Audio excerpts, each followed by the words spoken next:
a lot of countries, as I understand, in this region. Advanced pricing agreements. This is something which has been brought under the transfer pricing regulations, and this, of course, provides certainty to international transactions today.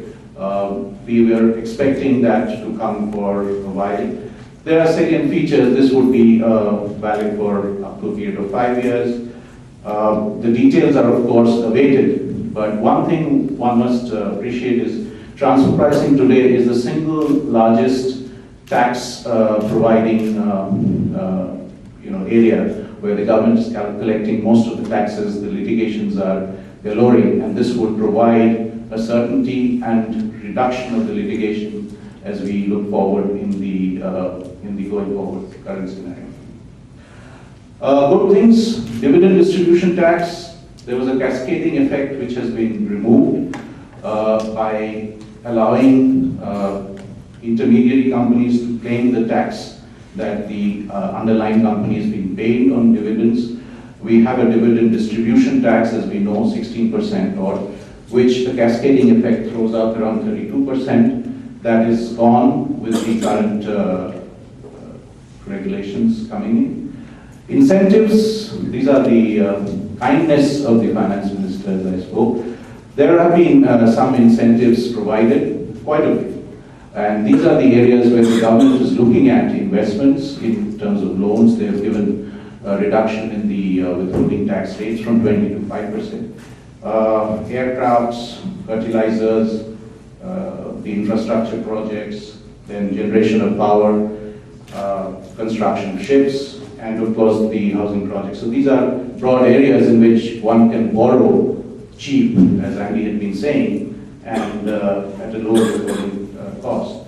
And also foreign companies who are selling oil in India, they have been allowed exemption if they are earning in rupees. If they don't have a presence in India, they will be exempted, their income will be exempt.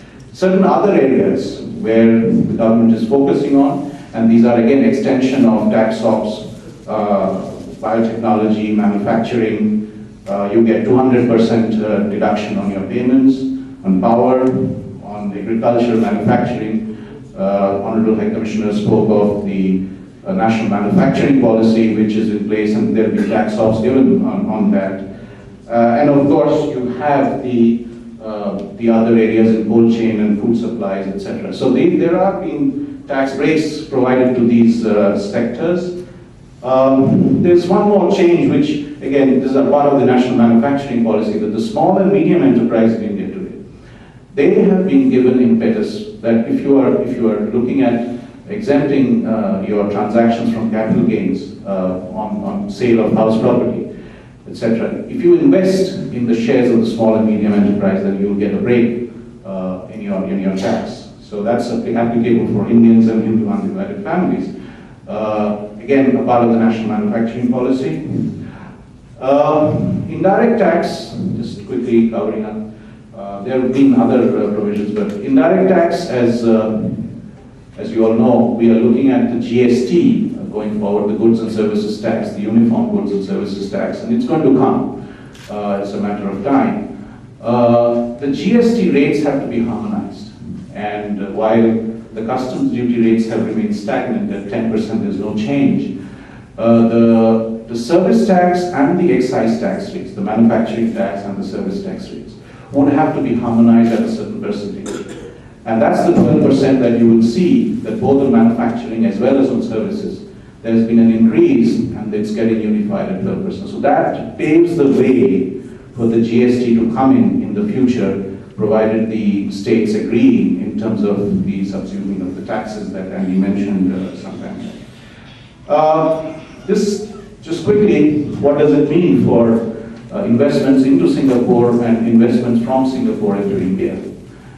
This slide will show you that an investor in Singapore or wherever through a Singapore vehicle can invest into India, which is almost tax-free because of the SICA provisions. You don't have capital gains if you are an investor from Singapore. The dividends are not taxed, and these are some of the slides that my partner Abhijit sitting here would have shown, but unfortunately he's not on the stage, so I thought I'd just do the honors. So today an investor from Singapore into India can actually have a lot of SOPs in terms of how they look at the investment from Singapore. Similarly, and I mentioned that the cascading effect of dividends, which has been done away with, so effectively you don't pay any dividend distribution tax to the ultimate investor finally when the investments flow up in terms of dividends.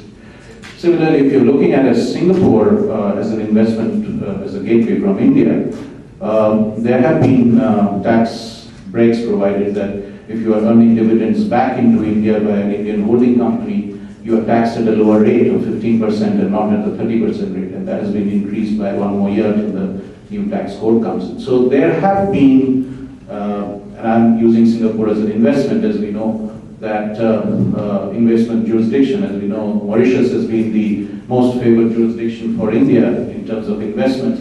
And we see that gradually, because of the challenges in the treaty, etc., gradually investments are looking at eastward, whether to move west from east or whether to move into India through Singapore. So it's been a very, very close tie, and I would think the budget gives the right impetus for investments, for growth, and for the better days to come, as Andy mentioned. Thank you very much.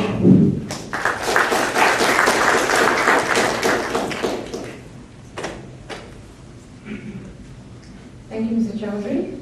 And our final speaker for the session is Mr. Girija Pandey, Chairman CII, IBM, and Chairman of the Asia Pacific Tata Consultancy Services. And Mr. Girija Pandey is also a board member of ISAS. Mr. Pandey will be speaking about the impact the budget has on businesses and investments. Ladies and gentlemen, Mr. Pandey, please.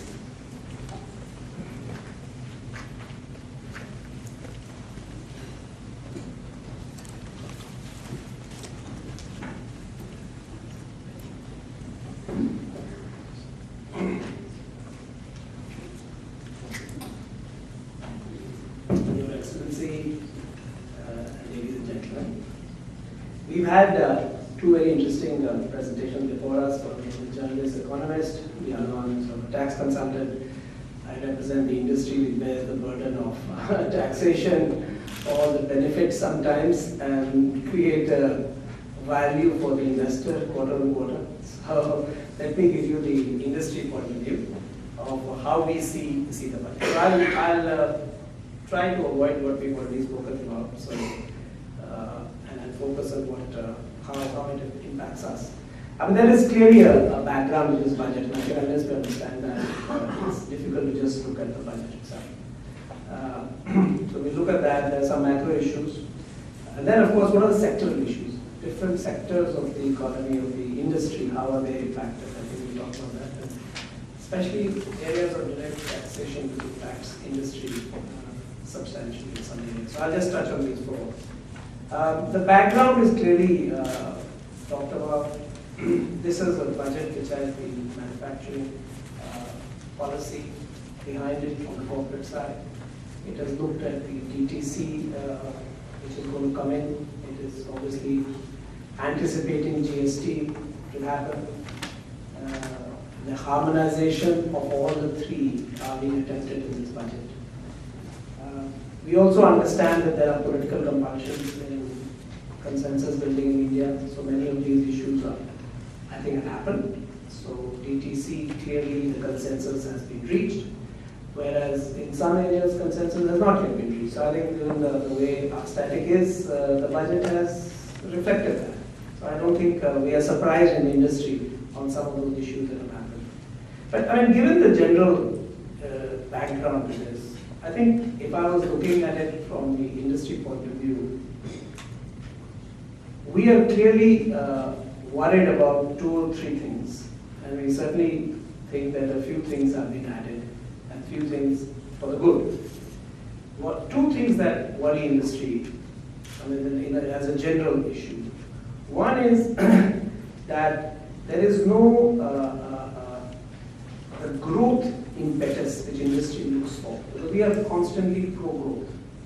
The budget does not have anything on how will growth happen? And we projected a number of 7.6% next year, but we come off large growths in the past. And this year, the quarter on quarter, the last quarter, if you see the run rate, that's what we see. The last quarter run rate of GDP is 6.1%. So that's roughly 2.5% below the averages that we've been running the last 3 years. That I think is the worrying part of the, and we've talked about in the 12-5-year 9% growth rate. We're running 6%. So it's way out of line from what has been projected. So I think that is a clear weakness in how do we look at growth. The other side, of course, is fiscal deficit. I won't talk much about it because I think we have had experts talk about it, and I think it's clearly worrying. What worries us is that when the government borrows such large amounts, private investments are crowded out. And when the private investments are crowded out, that directly impacts growth. I mean, the growth equation is very simple. Savings plus foreign investments equal to investments to GDP ratio, and that generates income in the money market and the multiplier story. And that, I think, is where so fiscal deficit has clearly been reached. It was planned at 4.6%, it reached 5.9%, and with very little accountability for this kind of slippage. Now, one can argue that one of the reasons why the fiscal deficit went up because the GDP went down. So, if the denominator goes down, then you have this problem. The tax collection went down, everything else went down, and the subsidy numbers went down. The third thing which worries us is the current account deficit. This has been steadily going up. We can blame the oil situation, we can blame the commodity situation. But the exports, luckily, the good news is the exports have been growing. And Indian exports around 18-20% per year. It was not a bad performance given that the environment outside has not been very good. So the exports have been growing. It's just that the scale of imports of the energy side and commodity side has been so high that the current account deficit is now nearly 3.6%. And more than that, that is reflected in the way the rupee was sliding. And if you look at it, it was about 44.9 in March 2011. And in January 2012, it's 51.34, and I think somewhere around 51 again. So we've had a large slippage of about 6 rupees to a dollar. And in today's environment where people are worried, there is an external sensitivity. I think we have to understand that. Outside, we've had a problem in Europe. There is a very skittish investment community out there. And the current account deficit and short-term debt especially is watched very carefully by the rating agencies, by everyone else. And the short-term debt today is nearly from 12.9% in 2006. It's gone up to 21.2%. I think Andy showed the growth of ECB and a part of the short-term debt has happened. So that's the third concern for the industry. And the fourth concern, of course, is inflation. It's edged up. We have tried everything, high interest rates, imports, and yet it is still running at about 7.5%. The manufacturing industry, given all these, has slowed down. So the manufacturing sector growth has slowed down from April last year to February this year to about 4.4%. That's one of the slowest growth rates the country has seen in the manufacturing sector. So this is the macro issue that is concerning us. If you look at the way this budget is addressing that, and there is some good news there. I think the finance minister has again talked about the Fiscal Responsibility and Budget Management Act, FRPM, which has been on the books for some time, but has been violated more than has been stuck to. However, as we are all optimistic people in the industry, we believe that the targets of 1.75% of GDP as subsidy next year and a zero revenue deficit within the 3 years is important is an important number which has been flagged off in the budget. Now, if you were cynical, you would say, well, they say it every year anymore, but I think it has been said with a certain amount. And actually, if I was being an optimist, as we are in the industry, the oil price today is actually one of the key determinants of all these numbers. In India, the number is so large. If you see, the oil subsidy is actually where the whole subsidy budget has gone out of control. And you're running, I think we are presenting a budget at $115 a barrel, is the average assumption. If it goes down to $20 a barrel, which is not low by historical standards, but even if it went down to 95, the budget numbers will fall in place. So that's the optimistic side of the story. And there is obviously a risk premium of $20 which is being built with the oil price today. We all know that. And if that risk premium magically disappeared during the year, this budget numbers would actually look okay. So to that extent, I give the government credit for that. On the sectoral side, let me just quickly look at it.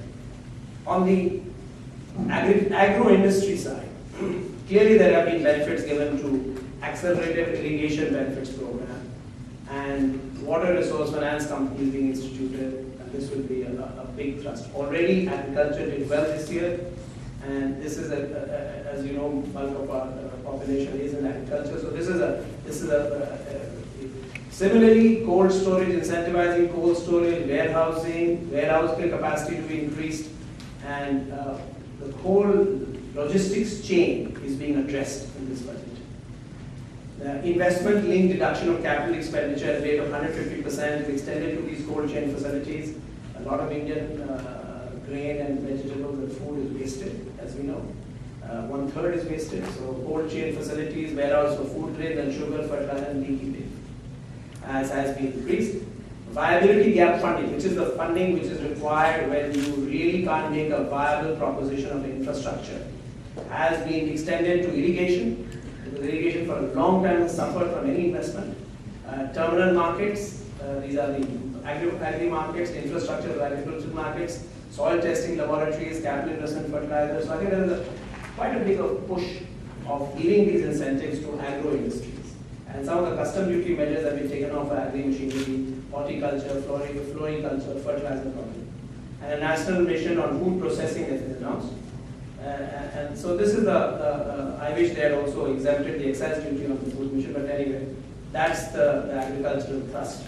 Infrastructure, industrial development, a lot has been talked about on the infrastructure side. Clearly, we are talking about $1 trillion have to be spent, of which 50% of that will come from the private sector. And there have been a fair amount of measures. The tax-free bonds for financing these has been doubled to 60,000 crores. The viability gap funding to support the PPP to public-private partnership infrastructure has been increased. Oil and gas, LNG storage facilities, pipelines, fixed network of telecommunications, towers have been given the option for viability gap funding. This is very important because that's where some of the infrastructure projects have got stuck in the past. To get them going, the government has actually extended the viability gap funding. External commercial borrowing is being allowed for very key infrastructure sectors, including rupee, substitute for rupee loans. And there has been reduction of the withholding tax on much of the external commercial borrowing, as I think my predecessor Steve just spoke about. Power and coal, which is clearly there is a severe fuel shortage for our power stations at the moment. The Indian power sector will see an additional capacity of 80,000 megawatts will be added in the 5-year plan. So you can imagine the scale of requirements of the fuel. So commercial borrowing will be allowed to finance rupee debt of the power projects. This is a huge investment that will be probably one of the largest investments in Asia that will happen in the power sector. Because China has already gone through the power sector road. Full exemption on basic custom duty and a concessional rate of 1% on steaming coal. Similarly for LNG, uranium concentrates, and As I said, large tax-free infrastructure bonds for power have been increased 10,000 crores. In the steel sector, these are all the core sectors of the economy. Basic custom duty for setting up imported iron ore pellet plant and iron ore beneficiation plants has been reduced by 5% because India has a large iron ore resource. It's not just exporting it. The idea is to be able to make it beneficial, use it internally. Similarly, for chromium ore, export duty has been enhanced, and basic custom duty on non-alloy flat rolled steel has of course been reduced to 5%. So that is the on the sectoral side. On the health side, some of the custom duty reduction has been announced in drugs, iodized salt, probiotics. So there are a lot of areas where custom duty is on the health part. Now let me just get back to the direct tax code, which affects us the most. Clearly, the increase in service tax, not the fact that there is going to be a negative list of 17 sectors, reduces litigation considerably and reduces the uncertainty. So now everyone else other than 17 sectors will pay service tax. So to that extent, it's reduced the inequity in what was happening in the past. Income tax surcharge has been reduced by 2% on companies, but the provision of minimum alternative tax is being increased by 0.5%. And all exemptions on MAT have been taken away. So now for software companies who had SEZs and I have obviously been subjected to that. That is part of the DTC code where all exemptions have to be removed. So this is part of that. And I think on the direct tax side, this issue of how minimum alternate tax will be used is going to be controversial. I think unless we can clarify some of them, this is going to create issues. Advanced pricing agreements, I think the industry welcomes it substantially. I think it's a great idea. We spend a lot of time on transfer pricing, pay a lot of money to consultants on transfer pricing, and I think this will be an excellent thing if it is implemented. The dividend distribution tax removal was long overdue, and I'm glad it has happened. It was just escalating, and I think that's been. Similarly, repatriation of dividends from foreign subsidiaries of Indian companies to India at a lower rate of 15%, again 30% in one more year, is excellent. And all of us who are operating outside India, all the Indian companies, have this disadvantage. And now, of course, we can declare some of the dividends for taking back to India. So that is that's again long overdue. I think the relief from long-term capital gains and transfer of residential property and to be invested in a small and medium enterprise is an excellent idea. The industry has been wanting it. This is the way proprietors and people who are funding their can grow, and this is an excellent.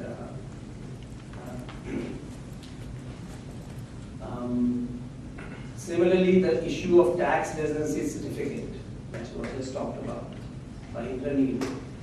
I think we need clarity very quickly, and I think because of the furore that has happened on this issue of tax residency certificates, and it is actually quite important to Singapore itself, because Singapore has been positioning itself as an alternative to Mauritius, and this issue should be taken up by both sides so that this can be clarified. Singapore can be a natural hub from where foreign investment should go to India. The proposal to introduce CAR, in our view, is going to create huge amounts of litigation. It is certainly needed because you have the good taxpayers and the taxpayers who set up structures only for form and not for substance. But if we assume that Indian industry is going to be impacted by the faces and the challenges of responding to GARD, and I think it can create. So it needs a careful review before we implement it. There is a great shortage today in India of skills. I mean, if you ask any Indian companies today, finding people, I mean, just mentioned about truck drivers, but I mean, you can take any skill. In software industry, we have the same problem. In manufacturing industry, we have the same problem. And it's like ironic. For a country with 1.2 people, you can't find people. It's a classic story of mismatch of skills and an ability to invest in education. So, there is a weighted reduction of 150% for skill development manufacturing sector. Huge amounts of money has been given to the Skill Development Corporation. My own ex-boss is now the head of the Skill Development Council. He is driving the whole, and the target that they have is 100 million people to be skilled up in the next 5 years.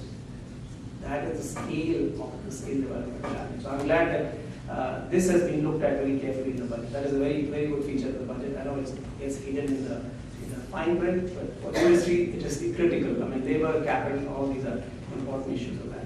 Venture capital funds, I think they have improved that from 9 sectors only, it can be put in many other sectors. I think India needs angel investors, venture capitalists for the whole growth of innovation that Indian industry needs, and I think that has been a good one.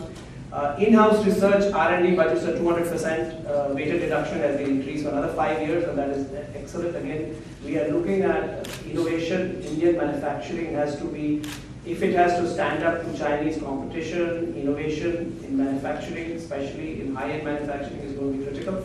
So this is a good one. And similarly, there is a weighted reduction, 150% on agricultural extension, which is again another. So I think if you look at the sectoral growth of the impact in different sectors, the impact overall perspective, direct taxes, indirect taxes. Coming to indirect taxes, lastly, the industry has protested vehemently on the issue of increase in excise duty. In an environment where demand is falling, in an environment where inflation is still not under control, high interest rates, to add excise burden, which is regressive, because it's supposed to actually go up on direct taxes and keep the indirect taxes low, is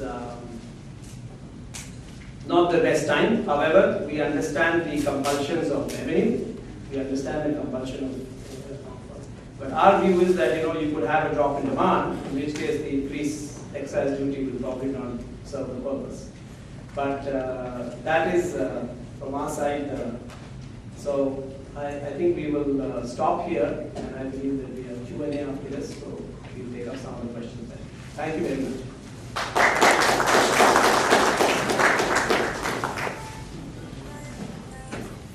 Thank you, Mr. Pandit. May I now request the rest of the speakers to take their seats at the head table for the question and answer session, please.